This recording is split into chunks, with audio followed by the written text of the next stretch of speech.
Seja então bem-vindo a mais uma edição do Em 40 Minutos, aqui na Rádio Observador. Aos domingos, em 40 minutos, ficamos a conhecer melhor uma qualquer personalidade da nossa praça. Não sei se esta expressão ainda se usa, mas posso sempre tentar. É como carro de praça, não é? Carro de praça, não é? Isso era outra coisa, No 40 Minutos recebemos hoje o ator Diogo Amaral. Olá, Diogo, bem-vindo à Rádio Observador. Olá, muito obrigado.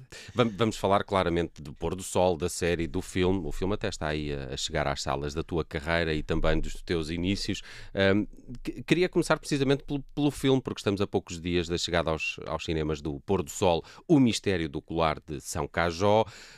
E claro que tínhamos que tentar, não é? O que é que vai acontecer ao Lourenço? Que é a tua personagem. Há assim alguma revelação que possas fazer? Posso fazer, olha, nós vamos ficar a saber, o filme é uma espécie de uma prequela, portanto nós já sabemos o que é que vai acontecer ao Lourenço, porque já vimos a série. Vamos ficar a saber como é que aconteceram, ou como é que, por exemplo, como nasceu a banda. O Jesus Cristo. E sim, o Jesus Cristo, essa grande banda. Já lá vamos. Tantas perguntas sobre isso. Tudo, era o que eu estava a pensar, só isso já dá. Temos aí pelo menos 20 minutos. Exato.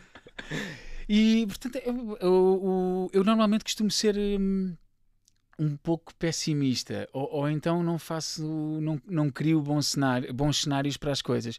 Mas neste caso particular, eu acho que estamos perante o filme português mais visto sempre.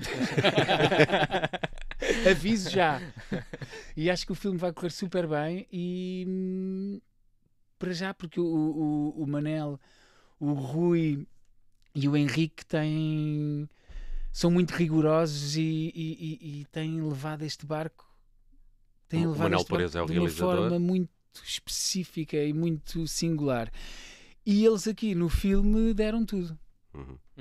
O Diogo Amaral, já fizeste muitas novelas. Como é que esta série é vista nesse meio, no meio das novelas? Porque a determinada altura da ideia eles estão a gozar connosco. Eu acho que eles têm uma visão um bocadinho diferente da minha, o Manel, o Rui e o Henrique, porque eu acho que é válido, e sou assim na vida, eu acho que é válido brincar, gozar, fazer humor com tudo. Para mim tudo é válido. E as novelas é um género que nos pede muito. Está-nos sempre aliás, eu a gravar novela muitas vezes tenho sempre uma versão alternativa para uma cena. Aqui eles agarraram numa coisa e já todos fizeram novela. O Rui faz novela, o Rui Melo faz novela, o Manel já fez muita novela e o Henrique não faz ideia, mas não fez, esteve lá perto. Mas toda a gente que fez ou que fez parte de uma novela em algum momento teve esta visão de que nós agora fazíamos isto assim ou seja, é um bocadinho acelerar a fundo ali algumas coisas e que dava, pronto, e entramos já no universo. Mas é uma caricatura, não é? No universo Pôr do Sol, sim. É uma caricatura, como já se fez caricaturas a filmes. Aqui é brincarmos com um género, e eu acho que também é brincarmos com um género da novela, mas ainda assim brincamos com a abordagem portuguesa às novelas. Ok. Isso nota-se pelos títulos, o próprio genérico, as palavras que são usadas a toda essa caricatura. Como é que aceitaste este papel? Eu li alguns que foi quase sem saber nada da história. Já também aqui falávamos há pouco em off que também não és muito de depois ir ver o trabalho já feito. Mas isso foi uma coisa que entretanto ganhei, não é? Eu comecei a trabalhar muito novo. Portanto já mudei imenso, já tive imensas formas de mudar ou crescer ou abordagens diferentes, o que lhe quiserem chamar. Mas como é que aceitaste Pôr do Sol? Isto foi... Eu já queria trabalhar com já conhecia o Manel, conheço o Rui também já conhecia há algum tempo, o Henrique ainda assim era o que eu conhecia pior. Mas queria muito trabalhar com o Manel. Eu na verdade fui substituir um ator. Era a segunda escolha. Eu na verdade fui a segunda escolha. Mas houve fulano que não aceitou. Eu acho que nem foi bem assim, acho que ainda foi pior. Acho que o fulano roeu a corda a dada altura e a coisa já estava já ia muito avançada. Ainda não tinham começado a gravar naturalmente, mas eu ia de férias, tinha férias marcadas, tinha acabado um trabalho, tinha férias marcadas, portanto eu comecei, aquilo foi tudo assim na mousse, porque eu ia de férias para as Maldivas e chegava no dia em que começavam as minhas gravações. E assim foi, aterrei e fui direto para as gravações. E fui a ler a série no avião. Confesso que fui a ler a série no avião. Tínhamos tido uma conversa por telefone. Eu aceitei de olhos fechados quando o Manel me falou assim por alto na série. Leste depois de ter aceitado. Ali depois de ter a série. E eu confesso que pensei, meu Deus, onde é que eu me fui meter? O que é que vai sair daqui? Porque aquilo no papel tinha muita graça. Mas não conseguias ver ainda o que foi feito daquilo. Ainda não conseguias ter... Como é que eu passar as coisas saltam sempre, ganham sempre outra dimensão, não é? Quando passam do papel, depois quando o realizador com os cenários, com as roupas, ganham sempre outra dimensão. E portanto eu fiquei um bocado assustado. Mas não parecia uma novela a sério, ou parecia? Quase que me apetece ser uma asneira. Porque é que tu ficas a olhar para aquilo e pensas, mas que merda é esta? Onde é que eu me vim meter? O que é que vai sair daqui? Mas assim que... Mas depois fiz alguns ensaios via Zoom com o Manel nas Maldivas e tive algumas ideias e rapidamente comecei a perceber, rapidamente foi fácil perceber que não, ok, isto vai, eles super rigorosos a saber exatamente aquilo que queriam e muito rigorosos ao ponto de quando havia uma ideia que fugia um bocadinho, não é por aí. A tua ideia, ok, ótimo, muito boa, pá, a tua série, mas nós queremos ir por aqui. E pronto, eu acho que e se calhar foi desse rigor, dessa coisa que eles sabiam exatamente aquilo que queriam e conseguiram. É engraçado o Diogo ter dito que havia um outro ator para este papel, porque se calhar se fosse outro depois não teriam nascido Jesus Cristo, não é? Se calhar o outro não ia aceitar ser vocalista de uma banda que acaba por sair desta série. Será que já era? Se calhar foi por isso. Já era. Já estava lá escrito que existia. Okay. Já havia a banda na primeira temporada. Mas aliás. podia não estar disponível para fazer festivais de verão ou assim. Como é que se acaba no Nós Alive? Desculpa? Como é que se acaba no Nós Alive? Não é? Como é que isso acontece? Não é? Onde é que se descontrolou? E já para não falar a quantidade de salas esgotadas. Coliseus, não. Fizemos o Coliseu do Porto. Nós começámos no Maria Matos. Já tínhamos feito uma coisa antes. Não, começámos no Maria Matos assim porque houve uma ideia de olha, vamos ao Maria Matos numa segunda-feira e ficámos todos. Tá bem, vamos lá. E eu, ao princípio, achei, vamos lá para cima, para o café, aquela coisa que eles fazem do café-teatro. E de repente, não, era na sala a ideia deles. Eu lembro-me de estar nervosíssimo até perceber que havia uma fila de pessoas à volta do teatro, porque achava, vão estar 3 pessoas, nervosíssimo, que é mais vergonha, aquela vergonha alheia, não é? De repente vamos fazer um espetáculo, vamos estar 2 pessoas na sala. E de repente, no Maria Matos... Foi quando aconteceu assim o primeiro... Nem sei como é que isto se chama. Aconteceu... Boom. Não sei se é boom ou o que é que lhe havemos de chamar, mas de repente tivemos que fazer 2 espetáculos, porque a sala estava cheia, conseguimos encher 2 salas. E foi assim meio esquisito. Foi muito maior. Eu quero dizer, eu nunca na vida me passou pela cabeça que isto pudesse acontecer. Parece que isso ainda te surpreende hoje em dia. E tem-nos vindo a surpreender a cada espetáculo. Nós fizemos a coisa do Maria Matos, fomos lá, fizemos as músicas. Nós para os Coliseus já criámos um espetáculo, temos um guião, é uma espécie de uma performance, de uma peça de teatro, do que lhe queiram chamar. Mas ensaiámos e temos um guião e temos aquilo muito preparado. Ok, que aquilo ganha outras dimensões, porque o público manda muito naquele espetáculo, mas quando nos atiraram para o Coliseu, nós dissemos que sim. Nós, aliás, temos a banda em si, temos esta coisa, dissemos a tudo que sim. E só depois, umas horas antes, é que nos apercebemos que não nos viemos meter. E de repente, no Coliseu, eu acho que só quando as portas do elevador, porque os camarins estão no primeiro andar, só quando as portas do elevador se abriram e eu de facto percebi que havia assim um bruar, de repente... Tu não tens um bocado de receio daquela reação que possas ter? Quer dizer, tantos músicos a tentar um Coliseu e o Jesus Cristo chega aqui e faz isto, não é? Não sentes isso, que pode haver essa desconfiança ou essa invejazinha? Não, isso... Sabes que houve uma vez um jantar nos bastidores de um programa de televisão e nós estávamos a jantar antes de fazer o dito programa, de gravar o programa. E como é que eu tenho de dizer? E houve essa conversa e eu muito inconsciente em relação a isso, porque se calhar sou, sei lá, muito a achar que é tudo na boa, então está tudo Sim. bem, nós vamos fazer um espetáculo. E de repente percebi-me não que há, de facto, que há esse... Há malta ressabiada. Eu não sei se ressabiada é a palavra que eu escolheria, mas Anticorpos. que há malta desconfortável. Mas depois, pronto, é verdade. Como é que eu arrumo isto? Eu, pessoalmente, porque pronto, tu podes pensar o que quiseres e podes ter a opinião que quiseres. Ok, e nós não somos uma banda. Lá está, eu disse no Nós Alive, nós somos uma banda a fingir que viemos brincar num festival a sério. E de repente aquilo estava... E de repente aquilo... Aliás, são os Gorilas e os Jesus Cristo, são bandas que não existem, não é? No fundo, os Gorilas. Lá está, pode haver malta desconfortável outra vez com essa conversa. Mas pronto, nesse jantar depois eu percebi que havia malta desconfortável, mas ultrapassa-me esse desconforto. Mas alguma vez tinhas pensado em ser músico? Isso em algum momento, não agora, mas em algum momento da carreira isso passou pela cabeça? Ou não? Nunca na minha vida. E continuo no mesmo sítio. Nós não somos músicos. Nós somos, neste caso, eu sou ator, não é? Quem sobe ao palco é o Lourenço. Aqui é um bocadinho, é uma experiência, porque Isso ajuda. nós fizemos cenas na série onde tínhamos um show, onde tínhamos um concerto, não era bem um concerto, era mais um show. Pronto. E nessas cenas, as pessoas que estão, o público que está a vibrar, está pago e Claro. coreografado para estar a vibrar. Neste caso, tem esse lado surpreendente, é porque as pessoas, quando a banda me apresenta o Lourenço, não é? Nós temos... Quem está ali é o Lourenço, vestido de Lourenço. Pronto, é o personagem daquela história.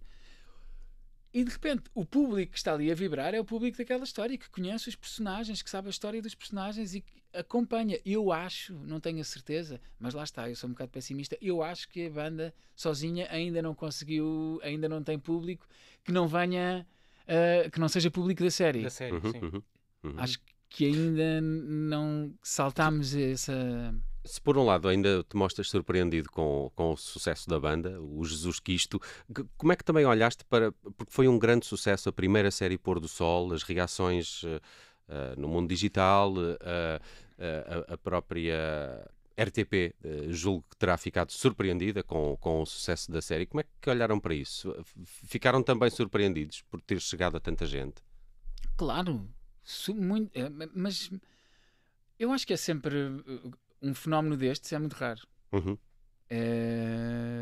Sei lá, estava a pensar se me lembrava se arranjava aqui alguma comparação, mas também não interessa. Mas um fenómeno destes é muito raro e nós não estamos mesmo à espera. Fazemos o nosso trabalho com...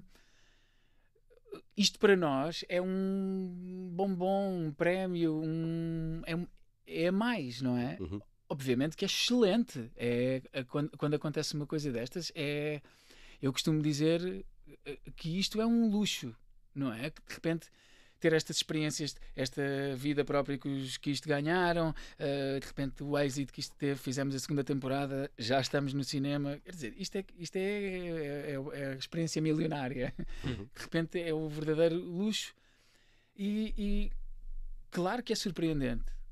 Para nós, para mim, eu posso dar esse exemplo, os concertos têm sido sempre a subir e é sempre surpreendente, porque o Coliseu de Lisboa foi assim o primeiro, porque as pessoas compraram um bilhete no primeiro, foi uma experiência, foi surpreendente. O segundo foi o Coliseu de Lisboa, de repente. A seguir fomos para o Coliseu do Porto, o público do Porto nem sei explicar. Depois fizemos o Alive. Já vai ser uma sala pequena, bom, e vai estar a tocar o Sam Smith ao mesmo tempo. Não vai estar aqui ninguém.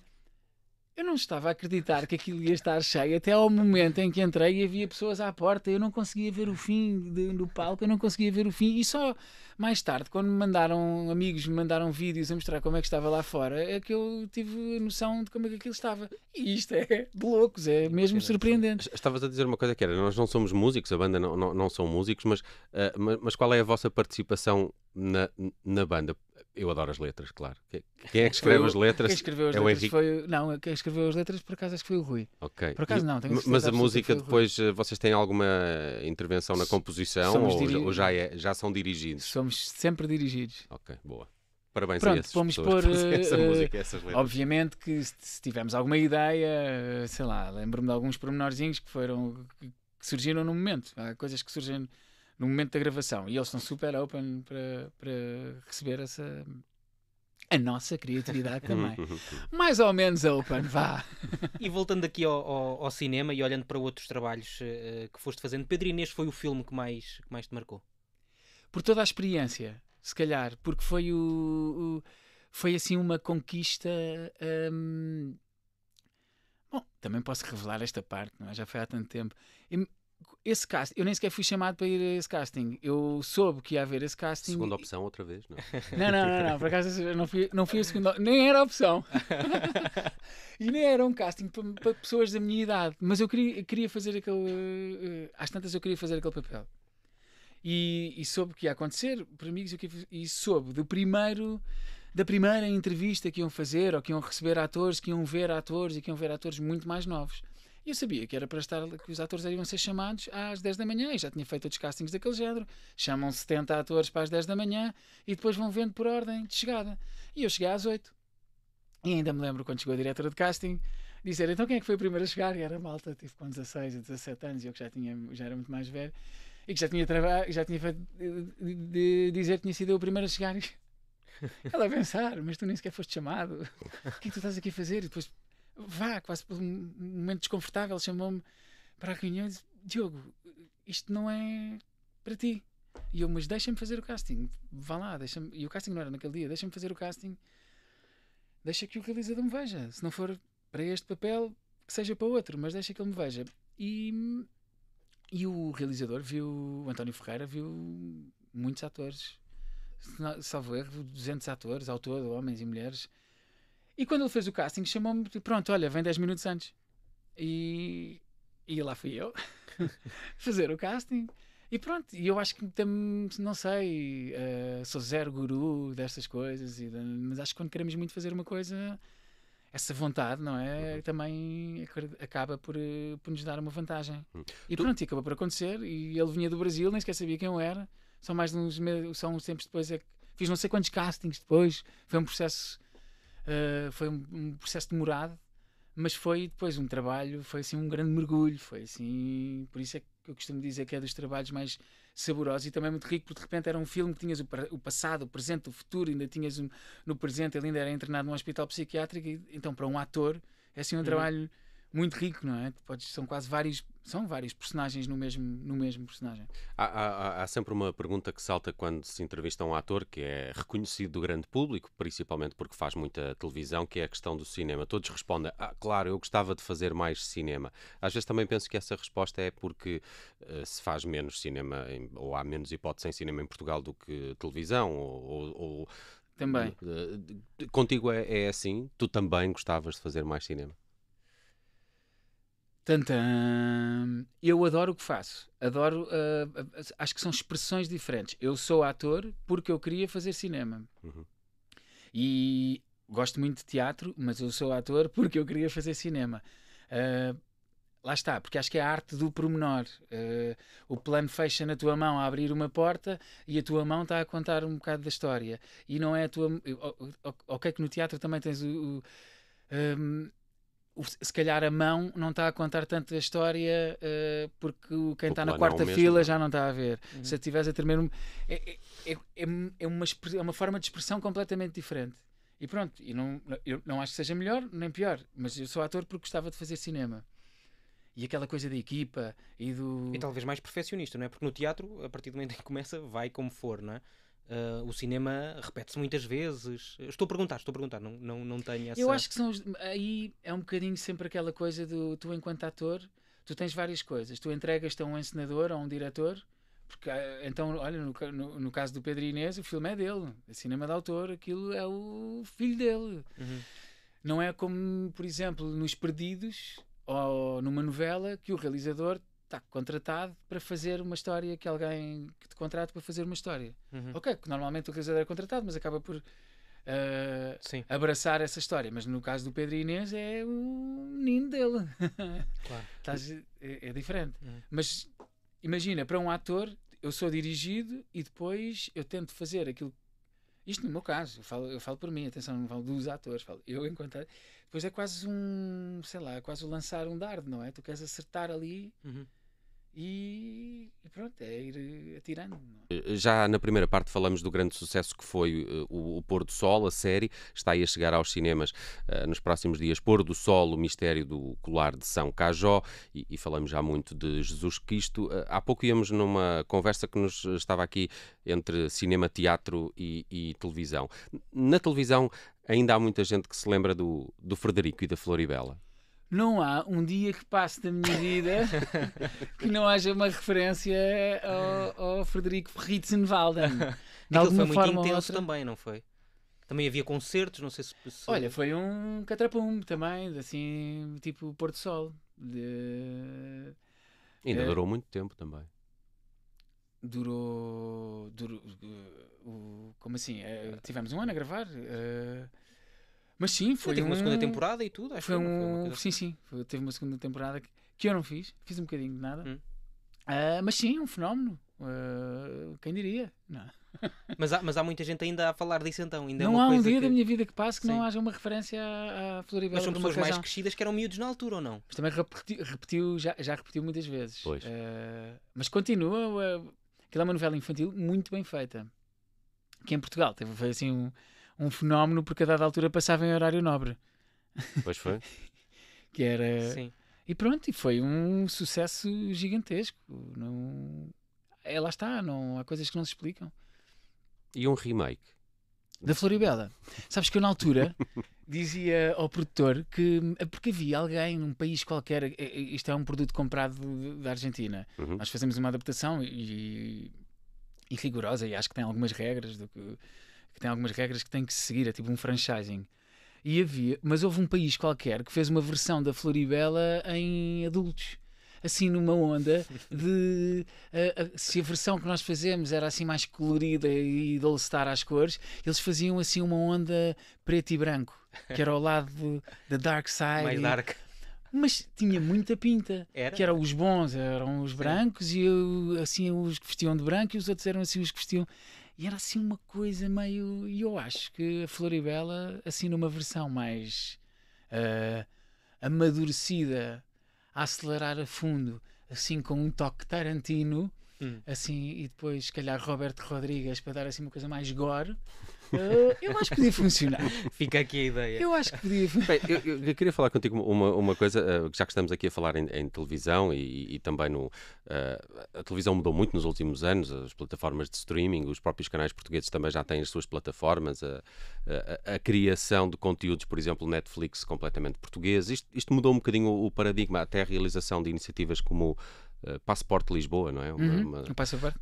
Tinha ideia até de ouvir colegas teus dizer quando isto foi anunciado, isto agora é que vai ser, vai haver trabalho para toda a gente, vamos fazer coisas para a Netflix, e outros que diziam, calma, isto se calhar não vai ser assim tão fixe, deixem ver no que é que isto vai dar. Mas há de facto esta mudança e cada vez mais a produção portuguesa também beneficia de plataformas que são claramente multinacionais e internacionais.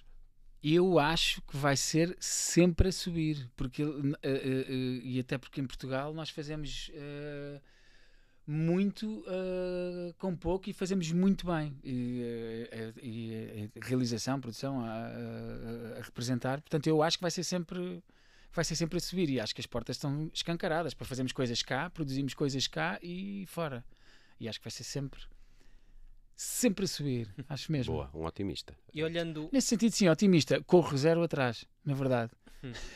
Não, já houve alturas que procurei mais, depois há alturas que abrando um bocadinho. Procurar mais o quê? Essas participações internacionais, por exemplo? Sim, de tentar furar, mas depois, honestamente, não há... Sei lá. Não é que diga assim, não quero, não me interessa. Não, obviamente que adorava ter uma experiência dessas, até falando de production value, não é? Tens a oportunidade de fazer uma coisa muito maior, os orçamentos são completamente diferentes e sabemos que nesta área, quanto mais dinheiro há, e não estou a falar de dinheiro para me pagarem a mim, mais dinheiro de produção. Não desconfias, tirando o facto de seres ator e trabalhar na indústria, não desconfias nada da maior parte das plataformas internacionais não darem lucro? Há essa questão do Mas- modelo de negócio, não é? Mas exato, porque produzem muito. Ou porque Pois. estão numa fase. Ou ainda estão, mas estão sempre nessa fase, não é? Quando é que o Netflix vai dar lucro? Há sempre essa questão. Não és pessimista a esse nível. E não é o meu. E não é o meu. Estás a ver? Não é o meu. Não me preocupo muito. Acho que investem muito e se pensar de um ponto de vista de negócio, acho que é o certo. Até porque tens que estar a correr com os outros. Exato. Estás numa corrida a competir Com grandes estúdios. Estás sempre a competir, tens a Netflix a competir com a HBO, com a Disney e com a Prime, portanto há sempre essa corrida, portanto tens de estar sempre a investir, não Muito podes bem. parar, mas ou seja, estás sempre a investir, tens lá é quase tens lá o teu património, Sim. portanto acho que não dão lucro, mas temos aqui o nosso património. E olhando agora um bocadinho para a tua infância, porquê que os teus pais não queriam que fosses ator? Isso é aquela coisa. Se calhar, eu percebo perfeitamente. Imagina, de repente Porque vives. agora és pai. De repente, não, já percebia na altura. Ok. Porque de repente, se calhar agora tenho outra visão da coisa. Mas porque é uma profissão que não é segura, não é? Põe muita coisa ao contrário. Os meus pais não queriam que eu fosse ator, queriam que eu tirasse um curso superior.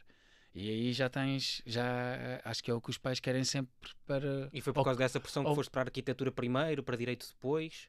Exatamente. Porque tinha que tirar um curso superior primeiro.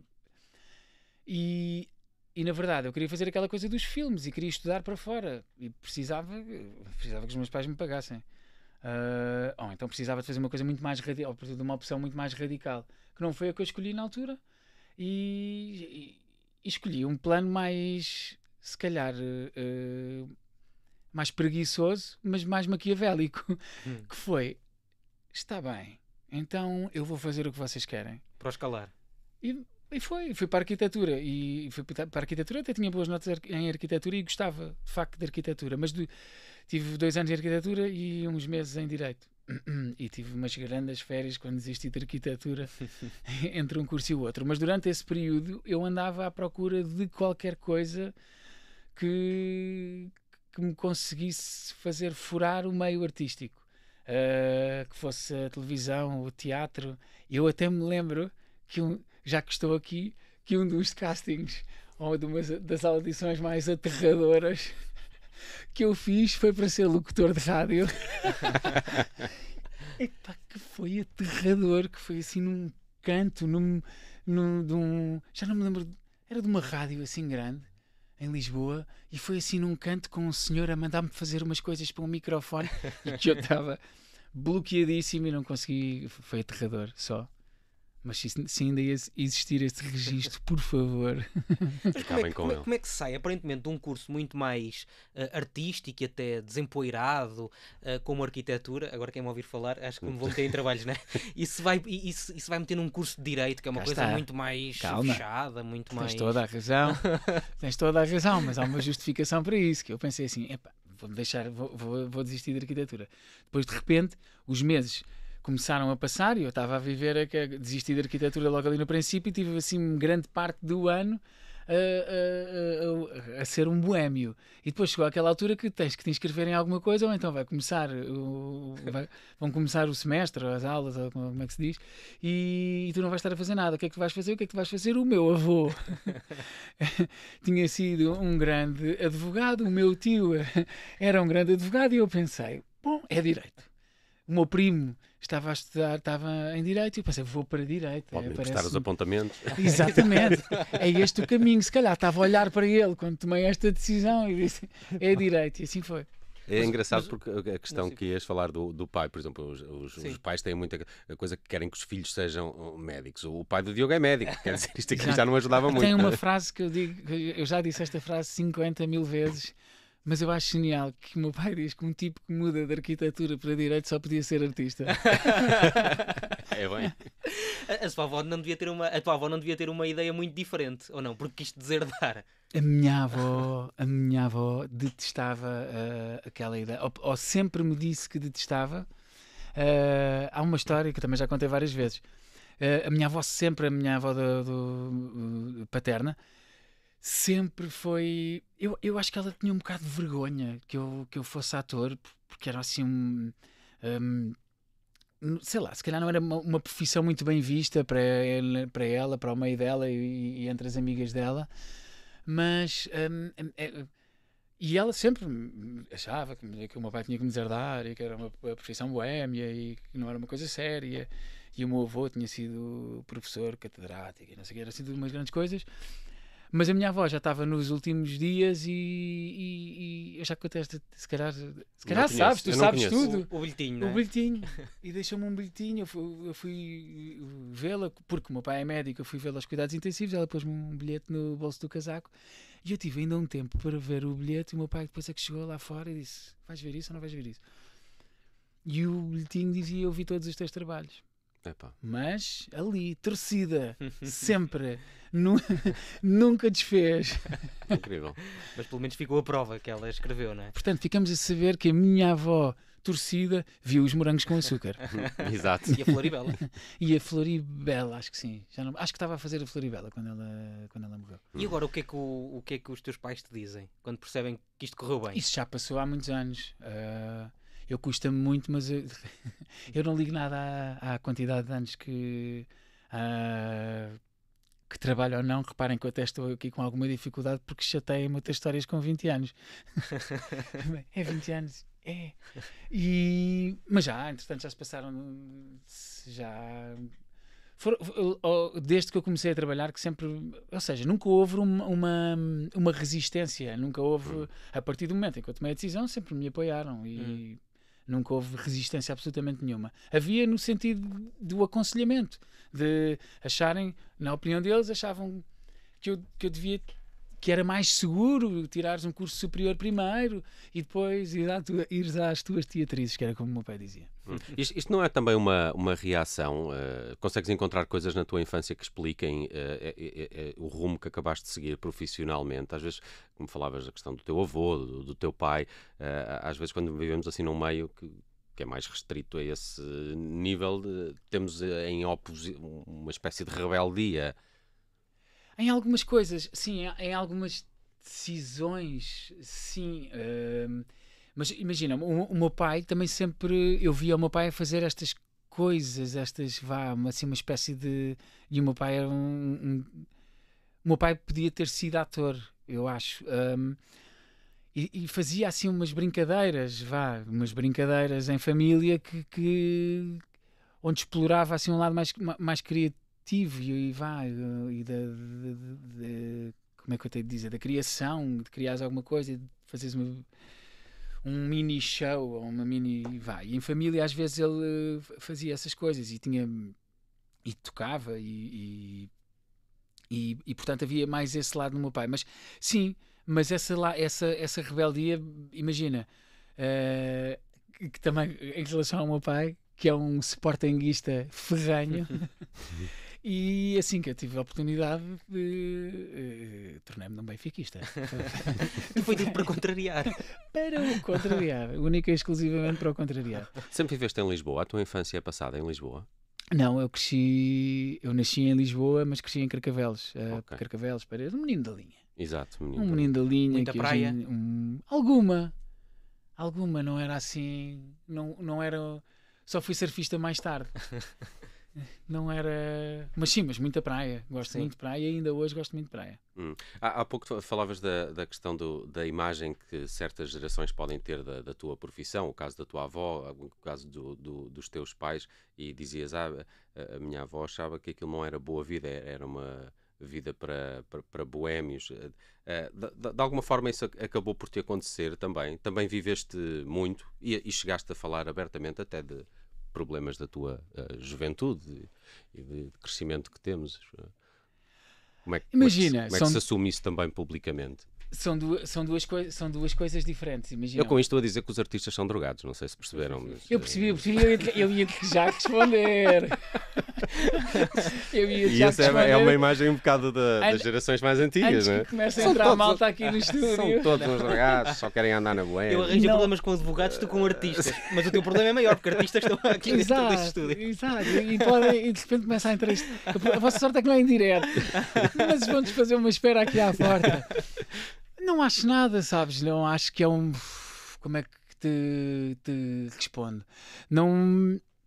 Não é condição sine qua non. Não é condição sine qua non. Se calhar foi. Imagina, eu acho que era incontornável. Por uma razão ou por outra, tu és propenso a. E por uma razão ou por outra, has de lá chegar. E eu cheguei quando tinha de chegar. Mas acho que. Acho não, tenho a certeza que tem algo. Não sei se é sorte, porque não gosto de lhe chamar sorte, mas tenho uma experiência positiva. Eu acho. Primeiro porque não sou a mesma pessoa que era antes de ter batido no fundo, deep down, no fundo, não sou a mesma pessoa que era. Se calhar não seria a pessoa que sou hoje se não tivesse passado por aquilo tudo. Mas com isto também não quer dizer que ainda bem que tive de passar por Claro. aquilo tudo. Não recomendo, não desejo a ninguém nada, nem de perto nem de longe, nada das coisas pelas quais eu tive de passar, mas sabes que eu acho, e sem querer ser guru, sem querer ser porta-voz de adições, nem de aditos, mas imagina, é um bocadinho aquilo que tu fazes com as coisas e foi, para mim foi um processo longo e continua a ser um processo. Vivo numa liberdade tremenda e é aí que eu te digo que sou um sortudo, porque olha à minha volta e é uma condição muito difícil e eu vivo numa liberdade tremenda. Tenho uma vida excelente a nível profissional, a nível familiar, a todos os níveis, e que se calhar eu nessa altura, quando estava num buracão, pensava que jamais eu vou conseguir sair daqui. Era aqui que eu queria chegar, mas sem querer ser guru, que é, se eu conseguir sair daquele buraco, toda a gente consegue sair. Garanto que toda a gente consegue sair. Precisas de... Não é fácil, é lixado, mas eu sou prova de que é possível. Vamos à família? Vamos, já temos pouco tempo, não é? Mas queria só fazer uma pergunta sobre os Temos 3 teus minutos. filhos, que ainda são muito pequenos, não é? Mas já é possível antever-lhes um futuro? Nem Vão fazer a quero. vida negra ao pai como o pai deles fez ao dele? Eles já têm a prova superada, nesse sentido, fazem uma vida... Mas eu gosto, de repente, de usar o meu tempo com eles e de... Eu às vezes até costumo dizer que eu não me importava nada de ser dono de casa. Só para estar com eles? Para Mais tempo? Para poder passar mais tempo com eles. Adoro, de repente, a cena de fazer programas com eles e de partilhar e de viver a vida com eles. Os programas são culturais? Tu tens essa preocupação de os expor, sei lá, teatro, cinema ou ainda não? Mais ou menos, sim, mas tenho a preocupação de não lhes impingir coisas, porque eu gostava e tentar perceber como é que eles se vão divertir. O que é que vai ser interessante para eles? Obviamente que depois... Não pões um filme francês, não é? Não lhe ponho um filme francês. Mas sou grande responsável por aquilo que lhes estou a proporcionar, não é? Aquilo que os pais têm a grande responsabilidade de lhes servir, não é? Depois eles podem ir escolhendo ou não. Isso aí é um bocadinho já com eles, o que eles quiserem escolher, que escolham. Mas eu posso lhes servir. Se eu lhes servir... Isso era a Teresa Guilherme que dizia: se eu lhe der um pão seco todos os dias, ele vai só comer pão seco. Se eu lhe der um croissant, ele vai dizer: isto é uma porcaria, porque eu só estou habituado a pão seco. E vamos acabar assim. Está ótimo, eu acho que está ótimo. Acabamos Está no ótimo. pão seco. Pão seco da Teresa Guilherme. Diogo Amaral, nosso convidado esta semana no Em 40 Minutos. Foi um prazer conhecer-te um bocadinho melhor. Obrigado Obrigado. pela Obrigado. disponibilidade. Muito obrigado. Vejam também nos cinemas já a partir de dia 5. Dia 3 de agosto. Dia 3 de Dia agosto. 3 de agosto. Pôr do Sol, o mistério do colar E os de São bilhetes já estão à Cajão. venda, já podem comprar. Pré-venda, não é? Agora já há pré-venda. E Jesus Cristo, ainda com concertos marcados para este verão, não? Temos um concerto, não temos tanto, nós temos uma agenda muito temos uma agenda muito difícil, mas temos um concerto em outubro. Lá algures em outubro, e eu não vou acertar no sítio, mas começa por A. Almodóvar. Não. Almeida. Também não. Vamos deixar. Bem, no Algarve. Não, mas a Jéssica fez lá um espetáculo há pouco tempo, portanto. Procurem. Ok. Google. Procurem Google. online. Há Jesus concertos de Cristo. Jesus Cristo e o Diogo Amaral foi nosso convidado esta semana em 40 minutos. Muito obrigado mais uma vez. Um abraço. Obrigado.